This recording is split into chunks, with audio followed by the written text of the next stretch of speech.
In a crowded subway car during rush hour, when personal space becomes a luxury and bodies pressed together like sardines, most people accept the uncomfortable proximity as part of city life. They stare at their phones, avoid eye contact, and count the stops until freedom. But what happens when someone crosses the invisible line between accidental contact and deliberate violation? What happens when a predator mistakes a moment of vulnerability for an opportunity to take what doesn't belong to him? Sarah Martinez thought she knew the answer. As a marketing executive who had navigated the urban jungle for 7 years, she believed she understood the unspoken rules of survival. Keep your head down, trust your instincts, and always have an exit strategy.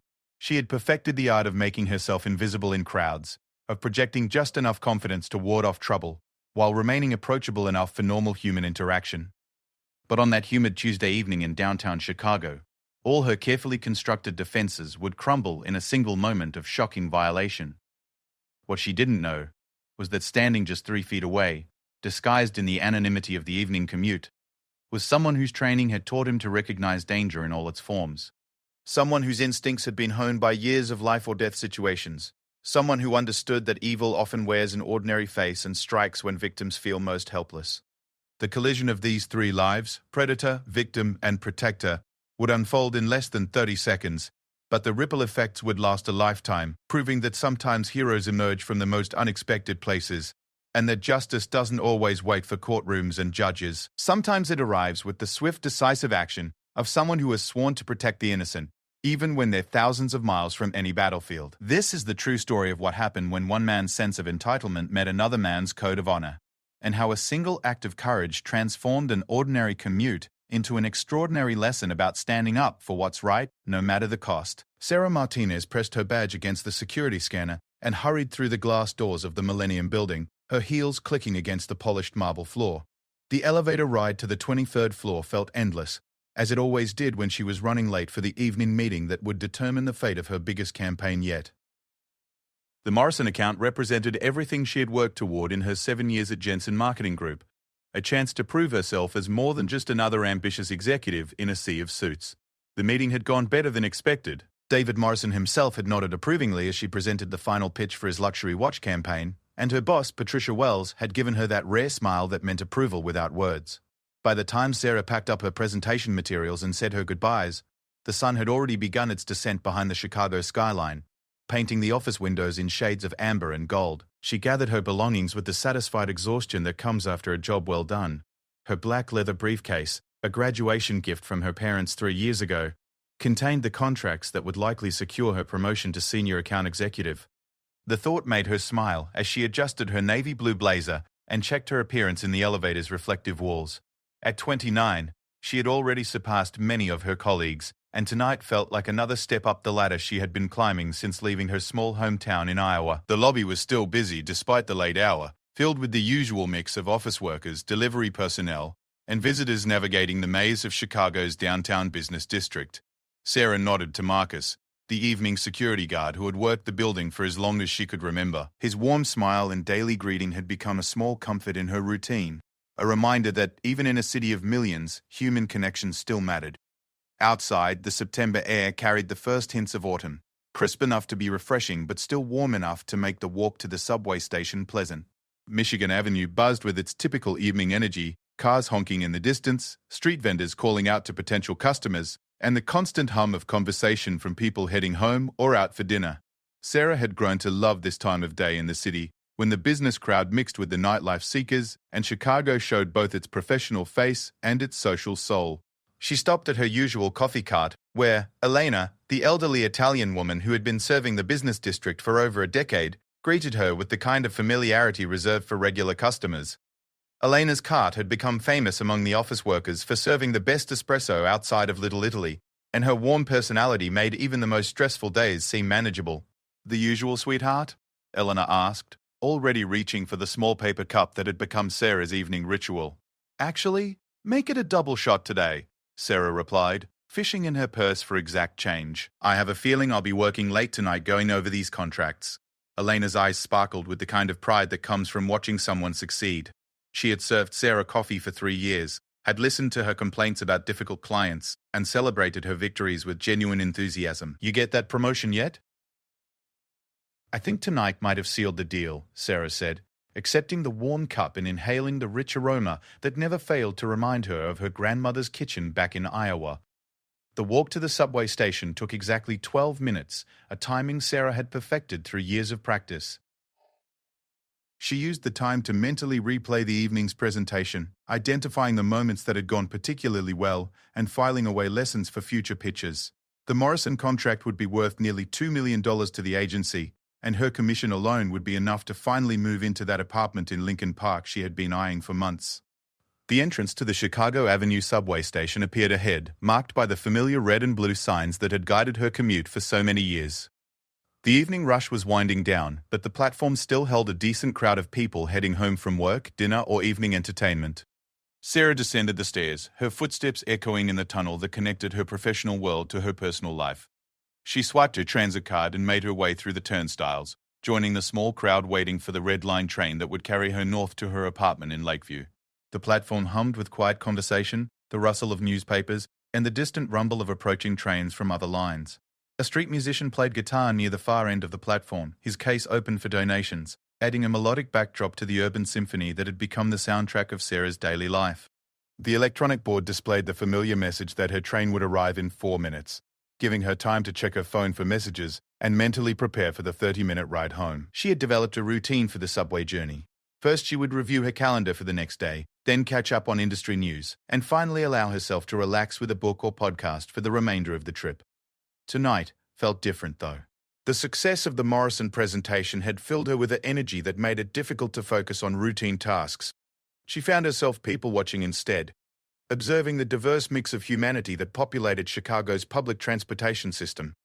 There was the young mother trying to keep her toddler entertained while balancing grocery bags, the elderly man reading a thick paperback novel with the concentration of someone completely absorbed in another world, and the group of college students discussing their plans for the weekend with the enthusiasm that comes with youth and freedom. A rumble in the distance announced the approaching train, and Sarah instinctively moved closer to the platform edge along with the other waiting passengers. The headlight appeared in the tunnel, growing brighter as the Red Line train approached the station, with its familiar screech of brakes against steel rails. She positioned herself near the doors, knowing from experience exactly where the train would stop and which car would be least crowded. The train came to a stop with a mechanical sigh, and the doors opened with their automated warning about minding the gap. Sarah stepped aboard, finding a spot near the center of the car where she could hold on to one of the vertical poles for stability. The car was moderately crowded, but not uncomfortably so, filled with the usual mix of commuters heading home from various points around the city. She settled into her spot, pulling out her phone to check for any urgent emails that might have arrived since leaving the office. The Morrison contract had been her primary focus for months, but she knew that success in marketing meant always staying ahead of the next opportunity. Her inbox contained the usual mix of client updates, internal memos, and promotional emails. Nothing that couldn't wait until morning. As the train pulled away from the station, Sarah felt the familiar sensation of movement that signaled the transition from workday to evening. She allowed herself a small smile of satisfaction, thinking about how she would celebrate this latest professional victory. Perhaps dinner at that new Italian restaurant her friend Jessica had recommended, or maybe just a quiet evening at home with a glass of wine and the novel she had been trying to finish for weeks. The train stopped at the next station, and several new passengers boarded, while others departed. The evening crowd was lighter than the morning rush, but still substantial enough to fill most of the available seats and standing room. Sarah adjusted her grip on the pole and moved slightly to accommodate an elderly woman who needed space to sit down, the kind of small courtesy that had become second nature during her years of city living. She was checking her calendar app, making mental notes about tomorrow's schedule, when she became aware of someone standing closer to her than the crowd required. The sensation was subtle at first, just a feeling that her personal space was being invaded in a way that seemed intentional rather than accidental. She glanced up from her phone, trying to identify the source of her discomfort without being obvious about it. The man standing behind her appeared ordinary enough. Average height, brown hair, wearing a gray business suit that could have belonged to any of thousands of office workers in downtown Chicago. But something about his positioning seemed wrong, as if he had chosen to stand closer to her than necessary despite the availability of other spots in the car. Sarah felt a familiar prickle of unease, the kind of internal warning system that had served her well during her years of navigating urban life. She shifted her position slightly, moving a few inches away while pretending to look out the window at the passing tunnel walls. It was a defensive maneuver she had learned from experience, a way to create distance without confrontation. But the man moved with her, maintaining the uncomfortably close proximity that had first caught her attention. The next station was still several minutes away, and Sarah began to feel genuinely concerned about the situation developing behind her. She could see other passengers in the reflection of the train windows, but none of them seemed to have noticed anything unusual. The elderly woman she had helped earlier was reading a magazine. The college students were still engaged in their animated conversation, and everyone else appeared absorbed in their own evening routines. Sarah tried to rationalize her growing anxiety, telling herself that crowded trains naturally brought people into close contact and that she might be overreacting to an innocent situation. But her instincts, honed by years of city living and sharpened by the self-defense classes she had taken after moving to Chicago, insisted that something was wrong. The man behind her was standing too close, moving too deliberately, and positioning himself in a way that seemed predatory rather than accidental. She considered her options, mentally reviewing the strategies she had learned for dealing with uncomfortable situations on public transportation. She could move to a different part of the car, but that might seem rude if she was misreading the situation. She could get off at the next station and wait for another train, but that would mean arriving home later and potentially missing her favorite evening television show. Or she could simply endure the discomfort for the remaining stops, hoping that her instincts were wrong and that the man would exit before her destination. The train began to slow as it approached the next station, and Sarah felt a moment of relief at the prospect of the doors opening and some of the crowd dispersing. New passengers would board, others would leave, and the dynamics of the car would shift in a way that might solve her problem naturally. She prepared to move toward the doors, not to exit but to position herself differently when the crowd reshuffled. But as the train came to a complete stop and the doors opened with their familiar automated announcement, Sarah felt something that made her blood run cold. A hand, unmistakably deliberate and completely uninvited, made contact with her body in a way that left no doubt about the man's intentions. This was not accidental contact caused by crowded conditions or the natural swaying of the train. This was assault, plain and simple, performed by someone who had calculated that her vulnerability and the anonymity of the crowd would protect him from consequences. The realization hit her like a physical blow, replacing her previous unease with a mixture of shock, anger, and fear that seemed to paralyze her ability to respond. She had read about these situations, had discussed them with friends, and had even practiced responses in self-defense classes.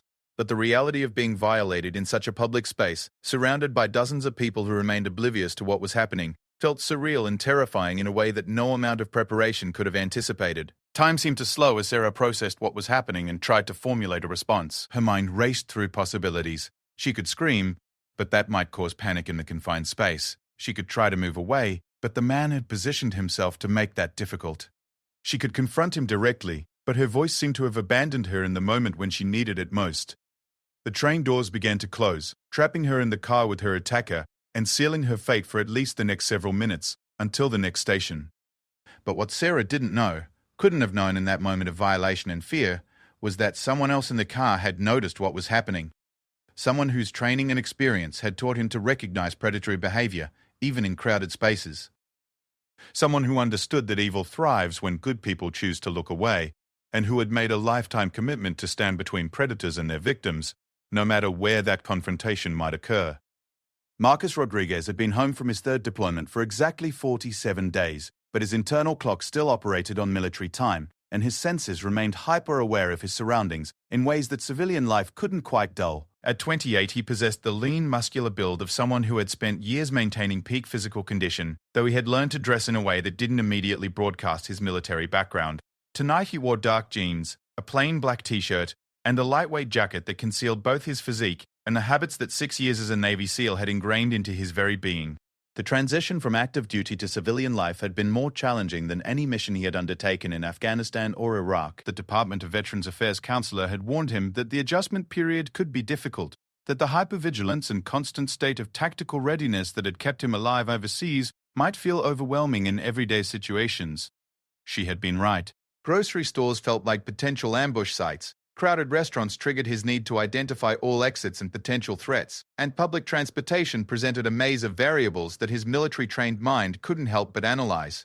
But those same instincts that made civilian life complicated also made him acutely aware of genuine dangers that others might miss. Tonight, riding the Red Line train toward his apartment in Rogers Park, Marcus had noticed the man in the grey suit from the moment he boarded at the Chicago Avenue station.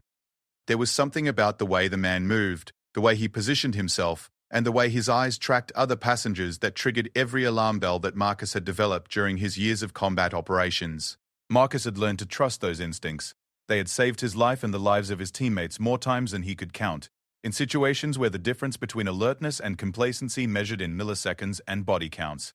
So when his internal warning system started sending signals about the man in the grey suit, he automatically shifted into observation mode, tracking the potential threat while maintaining the appearance of a disinterested commuter. The man had chosen his target with predatory precision. She was young, professional, and completely absorbed in her phone, in the way that made her unaware of her surroundings. Marcus recognized the type. Intelligent, successful, probably from a small town where people still trusted each other, and situations like this existed only in cautionary tales and self-defense pamphlets. She wore her success well, from her perfectly styled blonde hair to her expensive business attire. But she also projected a vulnerability that predators could identify from across a crowded room. Marcus positioned himself 3 people away, close enough to intervene if necessary, but far enough to avoid spooking either the target or the threat. He had perfected this kind of surveillance during urban operations in Baghdad, where American servicemen had learned to blend into crowded marketplaces while remaining ready for instant action. The skills translated surprisingly well to Chicago's public transportation system, where the same principles of tactical awareness applied in different but equally important circumstances. He watched as the man gradually moved closer to his target, using the natural swaying of the train and the boarding of new passengers to mask his approach.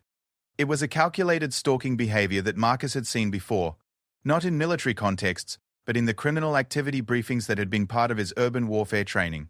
Predators, whether they operated in war zones or subway cars, followed similar patterns of behavior, and Marcus had been trained to recognize and counter those patterns.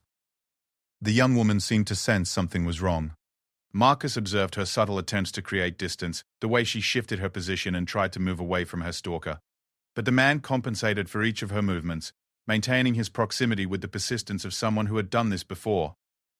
Marcus felt his jaw tighten as he recognized the classic dynamics of predator and prey playing out in real time, surrounded by dozens of oblivious passengers who were too absorbed in their own lives to notice the drama unfolding around them. Marcus had been raised by a single mother in the south side of Chicago, in a neighborhood where looking out for others wasn't just a moral choice, but a survival necessity.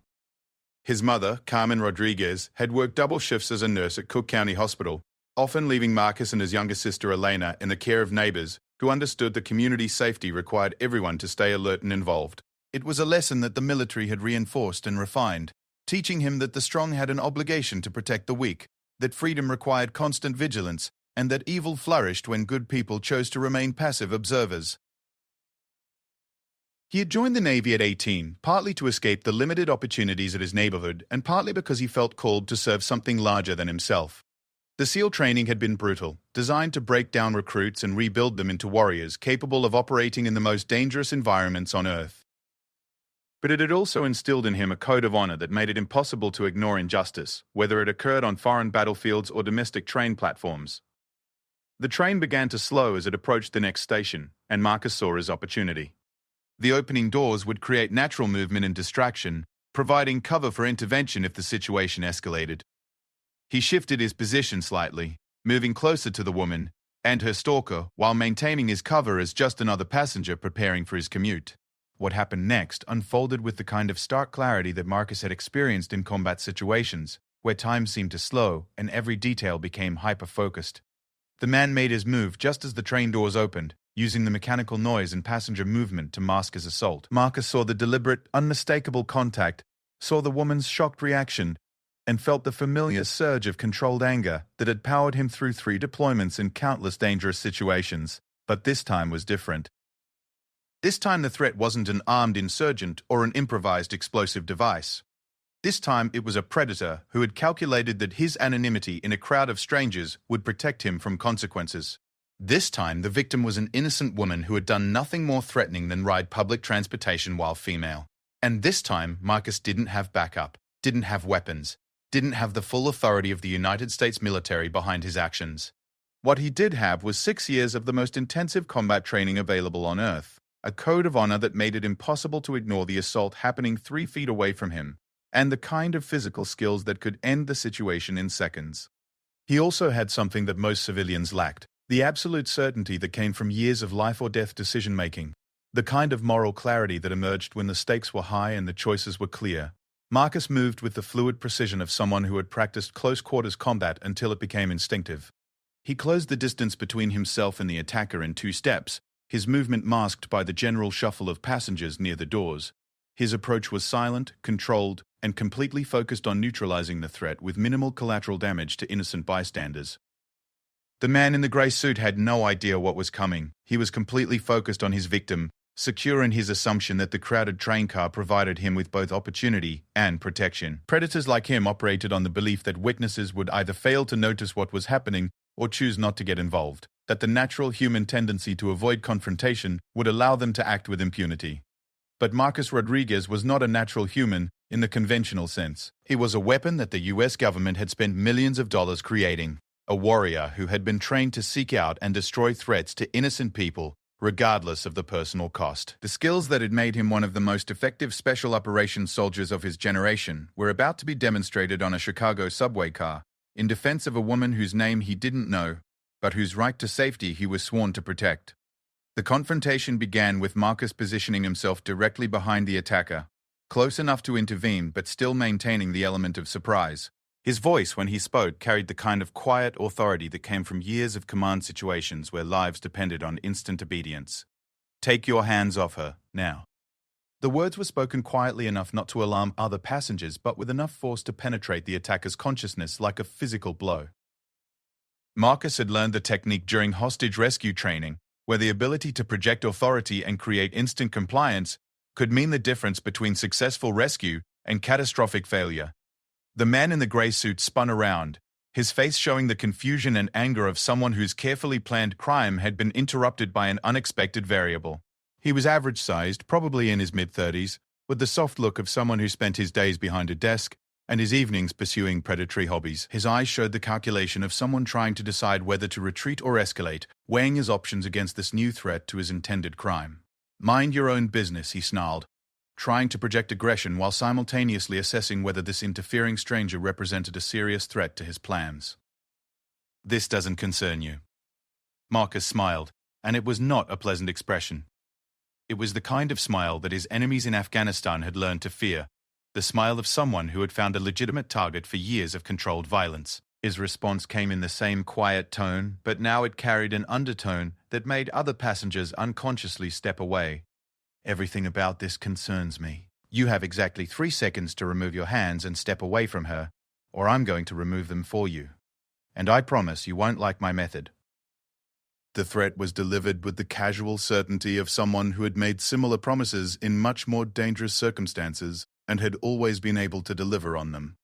Marcus had learned that psychological warfare often accomplished more than physical force, that the projection of absolute confidence could sometimes end conflicts before they required violence. But he was also prepared for the other outcome. His body was coiled and ready, his stance balanced for immediate action, his hands positioned to deploy any of dozens of disabling techniques that had been drilled into him until they became muscle memory. The man in the grey suit was about to learn that there were consequences for preying on innocent people, and that sometimes those consequences arrived in the form of someone who had sworn an oath to stand between predators and their victims. The woman he was protecting had turned to look at both men, her face showing a mixture of gratitude and fear as she realized that her nightmare was about to become someone else's responsibility. She represented everything that Marcus had sworn to protect: innocent, vulnerable, and deserving of safety in her own community. The fact that she was a stranger made no difference. The fact that he was off-duty and out of uniform made no difference. The fact that intervening might complicate his own life made no difference. What mattered was that a predator had chosen to victimize an innocent person in his presence. And Marcus Rodriguez had never learned how to walk away from that kind of situation. The skills that had made him one of America's most effective warriors were about to be deployed in service of a woman whose only crime had been riding the subway while female. And the man in the grey suit was about to discover that his carefully calculated crime had placed him on a collision course with someone who had spent 6 years learning how to neutralize threats with maximum efficiency and minimal mercy. The 3-second countdown had begun, and Marcus was already committed to whatever outcome the next few moments would bring. He had made his choice the moment he witnessed the assault, had crossed a line that his training and his conscience made it impossible to retreat from. What happened next would depend entirely on whether the man in the grey suit was smart enough to recognize that he had encountered someone far more dangerous than any civilian he had ever targeted. The 3 seconds passed with the weight of eternity, each heartbeat marking another opportunity for the man in the grey suit to make the intelligent choice and walk away. But intelligence, Marcus had learned during his military service, was not a quality that most predators possessed in abundance. They operated on arrogance, entitlement, and the assumption that their victims would remain helpless while bystanders remained indifferent. This particular predator was about to discover that his assumptions were catastrophically wrong. "Who the hell do you think you are?" the man snarled, his voice rising enough to draw glances from nearby passengers. His face had flushed red with a mixture of anger and humiliation, the response of someone whose carefully planned crime had been disrupted by an unexpected variable. "This is none of your damn business. She's not your girlfriend, so back off." Marcus recognized the classic escalation pattern of someone who had been confronted and chose aggression over retreat. He had seen it countless times in combat situations where cornered enemies would fight rather than surrender, even when surrender represented their only chance of survival. The psychology was always the same: wounded pride, desperate calculation, and the kind of rage that came from having one's sense of control challenged by superior force.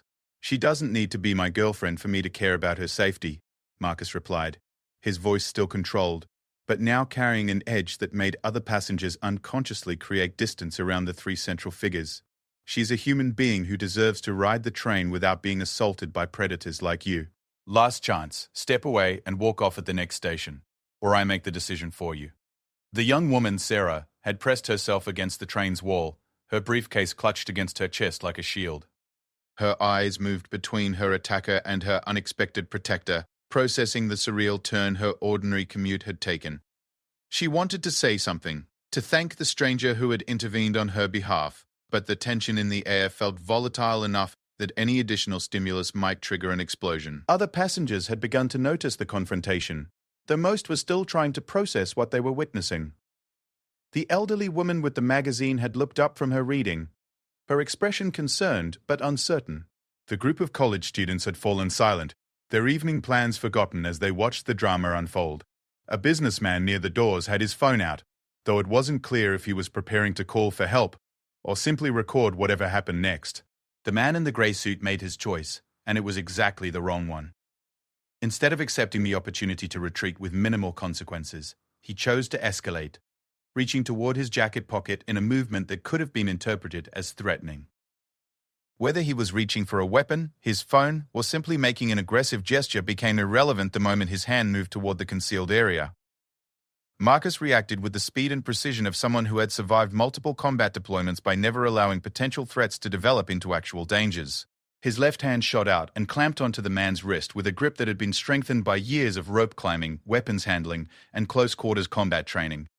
The pressure he applied was carefully calculated, enough to stop the movement and cause immediate compliance, but not quite enough to break bones unless resistance continued. "Bad choice," Marcus said, his voice now carrying the tone of someone who had shifted from negotiation to action. "Very bad choice." The man in the grey suit tried to pull his arm free, but discovered that he might as well have been trying to escape from a mechanical vice. Marcus had positioned himself with perfect balance, his stance allowing him to control the bigger man's movement while keeping his other hand free for additional action if necessary. The techniques he was employing came from years of training in situations where failure meant death, where precision and control were the difference between mission success and catastrophic failure. "Let go of me," the attacker shouted, his voice now showing the first hints of real fear as he realized that his victim had somehow acquired a protector who possessed skills far beyond those of an average commuter. "Help! This psycho is attacking me." The attempt to reframe the situation and claim victim status was a classic predator tactic, one that Marcus had encountered during urban operations where insurgents would attack American forces and then claim civilian status when confronted. But the other passengers had witnessed enough of the original encounter to understand who the real aggressor was, and Marcus had positioned himself and his captive in a way that made his defensive role obvious to any objective observer. "Nobody is attacking you," Marcus said, applying a slight increase in pressure that made the man wince and stop struggling. "You assaulted that woman, I asked you to stop, you chose to escalate, and now you're experiencing the consequences of that choice. This is called accountability, and it's apparently something you're not used to." The train began to slow as it approached the next station, and Marcus made a quick tactical decision.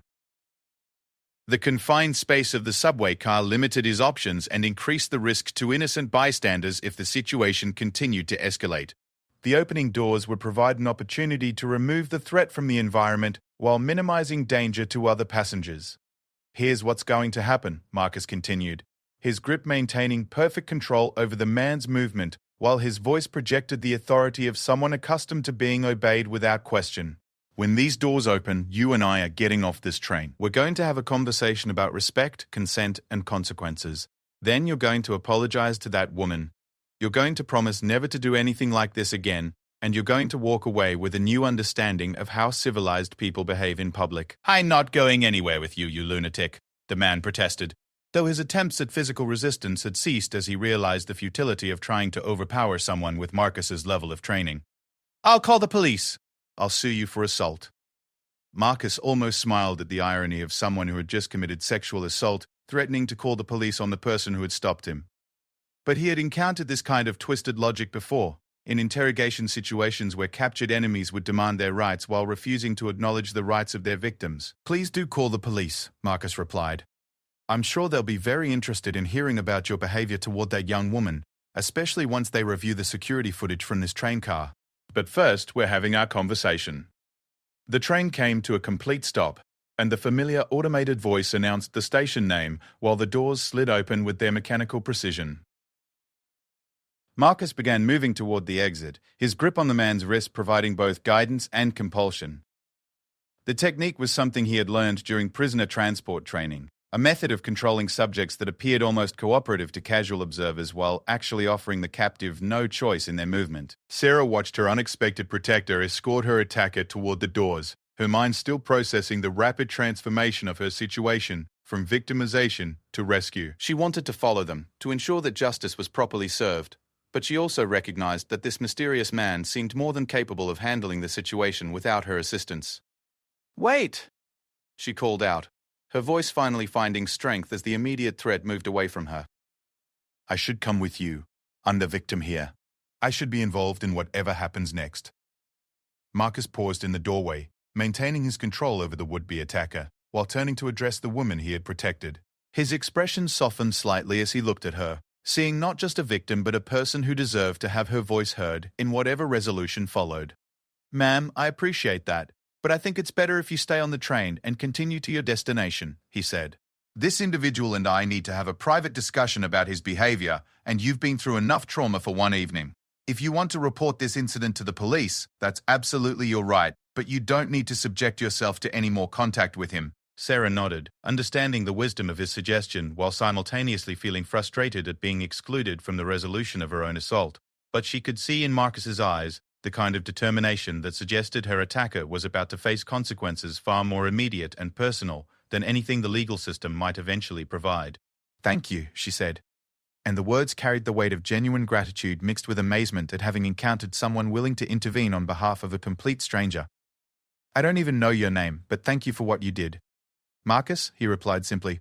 "And you don't need to thank me for doing what anyone should do in this situation.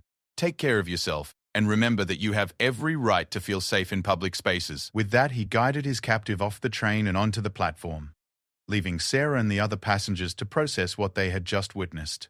The doors closed behind them with mechanical finality, and the train continued its journey through the Chicago transit system, carrying its passengers toward their destinations with a new understanding of how quickly ordinary situations could become extraordinary, and how sometimes heroes emerged from the most unexpected places. On the platform, Marcus found himself alone with the man who had thought he could assault a woman with impunity.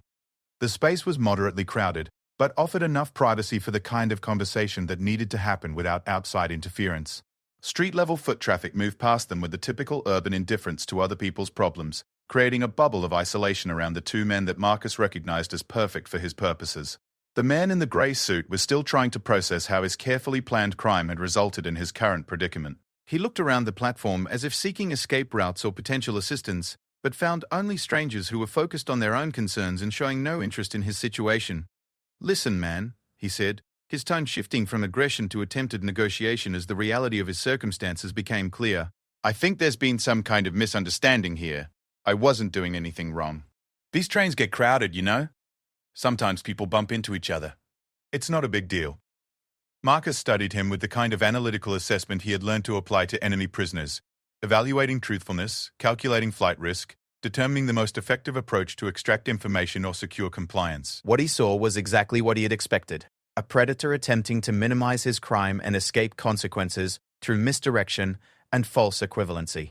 No misunderstanding, Marcus replied, his voice carrying the flat certainty of someone who had witnessed the crime firsthand. What I saw wasn't accidental contact. What I saw was deliberate assault, performed by someone who thought he could victimize a woman because she was alone and vulnerable. What I saw was predatory behavior that you've probably engaged in before and would certainly engage in again if allowed to walk away without consequences. The accuracy of Marcus's assessment was confirmed by the flash of recognition in the other man's eyes, the involuntary expression of someone whose secret behavior had been identified with uncomfortable precision. It was a look Marcus had seen before, in interrogation situations where subjects realized that their carefully constructed lies had been penetrated by someone with the training and experience to recognize deception. The platform around them hummed with the typical energy of Chicago's evening rush hour, but Marcus had created a psychological perimeter that seemed to isolate them from the surrounding crowd. Commuters moved past without lingering, instinctively recognizing the tension between the two men and choosing to give them a wide berth. It was a phenomenon Marcus had observed in combat zones, where civilian populations learned to identify and avoid potential conflict areas through subtle environmental cues. The man in the grey suit, Marcus had mentally designated him as target, using the military terminology that helped him maintain emotional distance from subjects, was displaying classic predator behavior when confronted with superior force. His eyes darted constantly between Marcus's face and potential escape routes, calculating odds and searching for opportunities. His body language had shifted from aggressive to defensive, shoulders drawn inward in an unconscious attempt to make himself appear smaller and less threatening. "Look, I don't know who you think you are," Target said, his voice attempting to project authority while his posture betrayed his actual fear. "But you can't just grab people and drag them off trains. That's kidnapping. That's assault. You're the one breaking the law here, not me." Marcus recognized the psychological technique, attempting to reframe the situation and claim moral authority by accusing the accuser. It was a tactic he had encountered frequently during interrogations, where subjects would try to deflect responsibility by attacking the legitimacy of their captors. But Marcus had been trained to see through such manipulations and respond with unshakable certainty about the facts of the situation. "I witnessed you sexually assault that woman," Marcus stated, his tone carrying the weight of someone who had testified in military tribunals and understood the importance of precise factual language. "I gave you multiple opportunities to cease your criminal behavior and remove yourself from the situation voluntarily. You chose to escalate by reaching toward what could have been interpreted as a weapon. Every action I've taken has been in direct response to your choices and your crimes." The accuracy and clinical precision of Marcus's statement seemed to deflate some of Target's remaining bravado. He was clearly accustomed to dealing with victims who might be too shocked or embarrassed to clearly articulate what had happened to them, and with bystanders who might be uncertain about what they had witnessed. Marcus represented an entirely different category of witness, someone with military training in observation, documentation, and tactical response to criminal behavior. "It wasn't assault," Target protested, but his voice lacked conviction. "I barely touched her. Women these days, they overreact to everything. They want special treatment. They want to be victims. I didn't hurt anyone."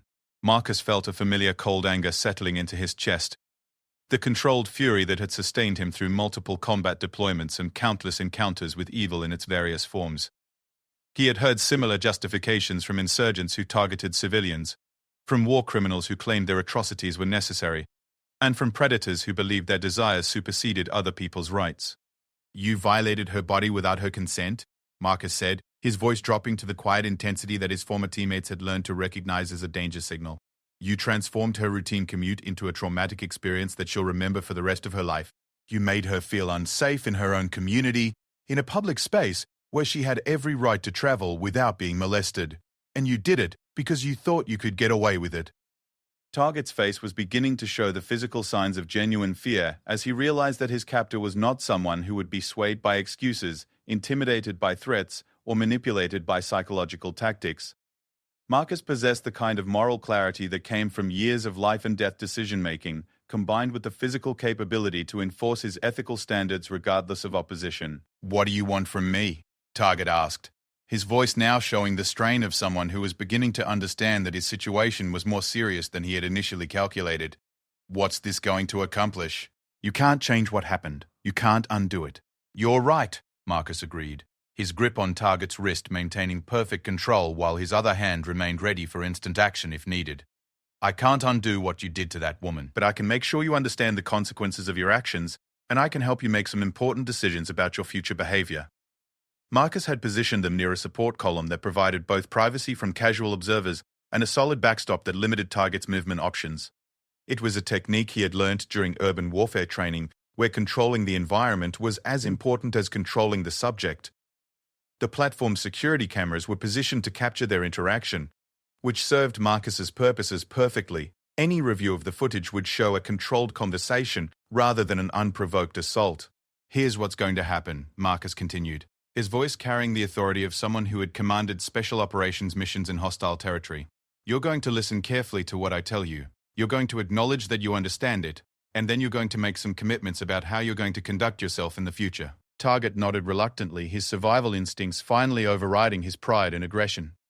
Marcus recognized the psychological transition, the moment when a subject realized that cooperation was their only viable option, and resistance would only make their situation worse. First, Marcus said, beginning what he mentally categorized as a tactical debriefing designed to ensure the subject understood the severity of their actions and the consequences of repetition. You need to understand that what you did tonight was not a minor transgression or a misunderstanding. It was a serious crime that violated another human being's fundamental right to safety and dignity.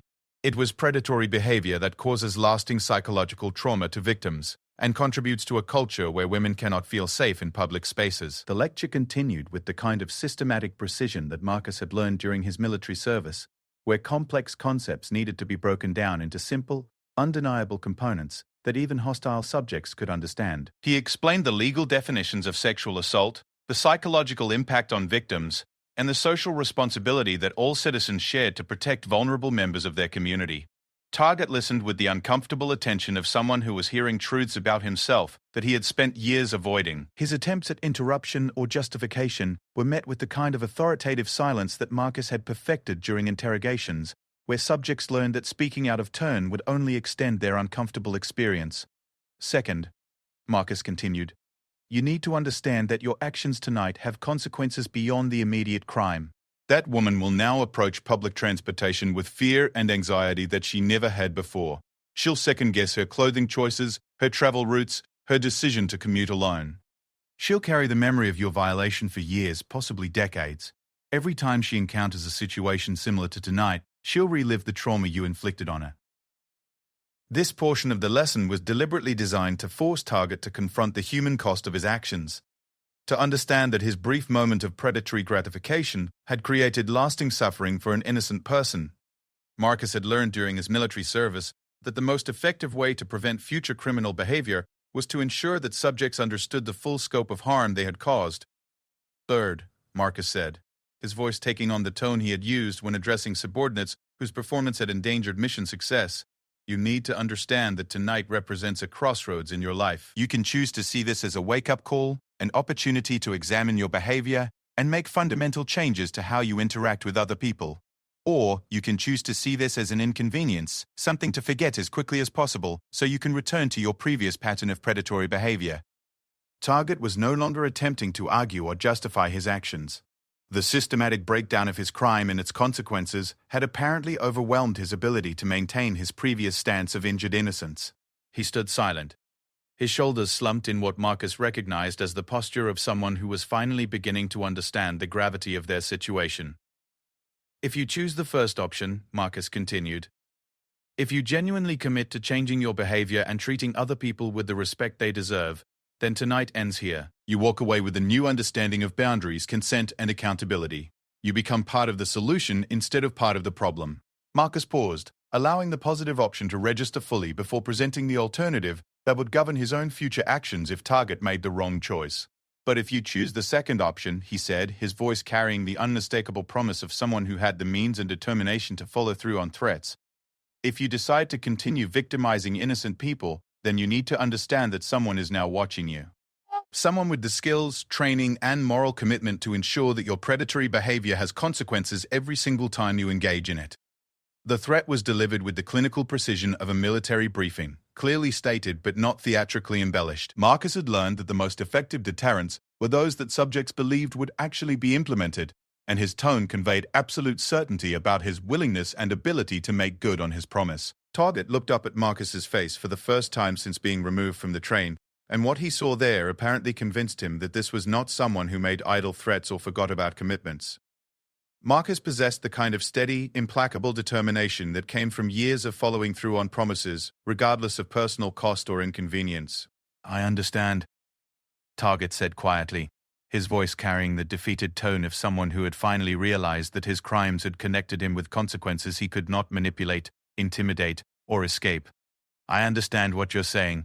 Good, Marcus replied, though his expression suggested that understanding was only the beginning of the process. Now you're going to demonstrate that understanding by making some specific commitments about your future behavior, and you're going to mean every word of what you say.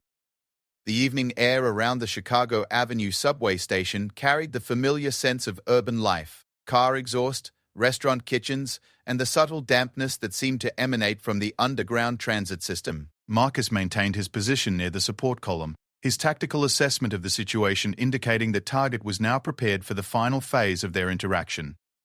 The psychological pressure he had applied through systematic confrontation with facts and consequences had achieved its intended effect, breaking down the defensive barriers that predators typically use to avoid accountability. I want you to state clearly and specifically that you understand what you did was wrong, Marcus instructed, his voice carrying the tone of someone who had conducted countless debriefings and knew the importance of extracting explicit acknowledgement of responsibility. I want you to acknowledge that you sexually assaulted that woman without her consent and that your actions were criminal, harmful, and completely unjustifiable. Target shifted uncomfortably, his eyes focused on the platform floor as he struggled with the requirement to verbally admit to behavior that he had apparently spent years rationalizing or minimizing. Marcus recognized the internal conflict, the ego's resistance to accepting responsibility, warring against the survival instinct's recognition that continued defiance would only worsen his situation. Target began, then stopped, his voice catching as he realized that speaking the words would make his crime undeniably real in a way that his internal justifications had always avoided. I assaulted that woman. What I did was wrong. It was criminal. Marcus studied his face carefully, applying the observational skills he had developed during interrogations to assess the sincerity of the admission.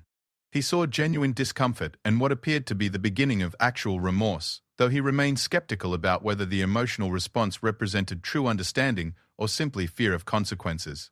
Continue, Marcus prompted. Tell me why it was wrong. Because she didn't consent, Target said, his voice growing stronger as he worked through the verbal acknowledgement of concepts he had apparently never been forced to articulate before. Because I violated her body and made her feel unsafe. Because I had no right to touch her in any way without her permission. The admission seemed to unlock something in Target's psychological defenses, and Marcus observed what appeared to be genuine emotion beginning to surface. It was a phenomenon he had witnessed before, where subjects who had been forced to confront the full scope of their actions experienced a kind of moral awakening that their previous rationalizations had prevented. I've done it before, Target continued, his confession now flowing with the momentum of someone who had been carrying a burden of secret guilt. Not often, but on crowded trains and elevators, in situations where I thought I could get away with it, I told myself it wasn't hurting anyone, that it was no big deal, that women probably didn't even notice. But I knew it was wrong. I always knew it was wrong. Marcus felt a grim satisfaction at having his assessment confirmed. This was not someone who had committed a single moment of poor judgment, but rather a serial predator who had been systematically victimizing women while convincing himself that his actions were harmless. The pattern suggested that without intervention, Target would have continued and possibly escalated his criminal behavior. How many women? Marcus asked, his voice carrying the implacable authority of someone who would not accept evasion or minimization. How many times have you done this? Target was quiet for a long moment, apparently trying to calculate the scope of his crimes across what might have been years of predatory behavior. His face showed the strain of someone who had never been required to take full inventory of their actions, and was discovering that the accounting was more damaging than he had allowed himself to realize. I don't know, he finally admitted. Maybe a dozen times? Maybe more. I didn't keep track. I tried not to think about it afterwards. Marcus processed this information with the clinical detachment he had learned to apply to intelligence gathered during military operations. Target represented a more significant threat than even Marcus had initially calculated. Not an opportunistic criminal committing his first offense, but an experienced predator who had successfully avoided consequences for years while accumulating multiple victims. "Here's what you're going to do," Marcus said, his voice taking on the tone he had used when issuing operational orders that required absolute compliance. "You're going to seek professional help. You're going to find a therapist who specializes in treating sex offenders, and you're going to commit to whatever treatment program they recommend.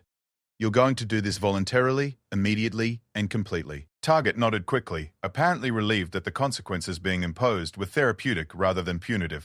But Marcus was not finished with his requirements.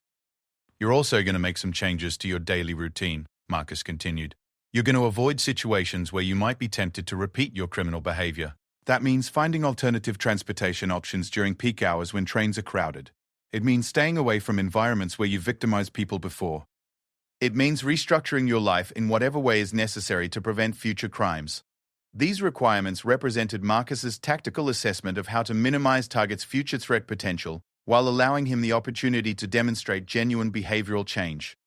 The restrictions were designed to reduce opportunity, while the therapeutic intervention addressed the underlying psychological issues that had driven his predatory behavior. "Most importantly," Marcus added, his voice carrying the weight of absolute commitment, "you're going to remember that someone knows who you are and what you've done. Someone with the training and resources to monitor your behavior and ensure that any future crimes have immediate consequences. This is not a threat, it's a promise. If you choose to continue victimizing innocent people, I will find out about it, and I will respond accordingly." Marcus reached into his wallet and extracted a business card, though he kept the details facing away from Target. With a pen, he wrote a phone number on the back and handed it to the shaken man. "This is the number for a crisis counseling service that provides referrals to therapists who specialize in sex offense treatment," Marcus explained. "You're going to call them tomorrow morning. You're going to schedule an appointment within 1 week. And you're going to commit fully to whatever program they recommend." Target accepted the card with trembling hands, his entire demeanor having transformed from the arrogant predator who had boarded the train earlier that evening to someone who appeared genuinely shaken by the confrontation with accountability he had avoided for so long. "I will," he said, his voice carrying what sounded like genuine commitment. "I'll call them. I'll get help. I don't want to be this person anymore." Marcus studied his face one final time, applying all his experience with assessing truthfulness and commitment under pressure. What he saw was someone who had been fundamentally changed by the evening's events, though whether that change would prove lasting remained to be seen. "Good," Marcus said, finally releasing his grip on Target's wrist after maintaining control for nearly 20 minutes. "Remember everything we've discussed here tonight. Remember that your choices have consequences, that other people's safety matters more than your desires, and that someone is watching to ensure you follow through on your commitments." Target rubbed his wrist, which showed the marks of Marcus's controlled grip, but no permanent damage. He looked around the platform as if seeing his surroundings clearly for the first time, then back at Marcus with what appeared to be a mixture of fear, gratitude, and genuine remorse. "Thank you," he said quietly, the words seeming to surprise him as much as they surprised Marcus. "I know that sounds crazy, but thank you for stopping me. Thank you for making me face what I was doing. I needed someone to make me see how wrong this was." Marcus nodded curtly, accepting the thanks while maintaining the psychological distance that his training had taught him to preserve with former adversaries. His assessment was that Target had been genuinely impacted by their interaction, but time would be the ultimate test of whether the behavioral change would prove permanent. "Don't thank me," Marcus replied. "Thank that woman by making sure you never put anyone else through what you put her through.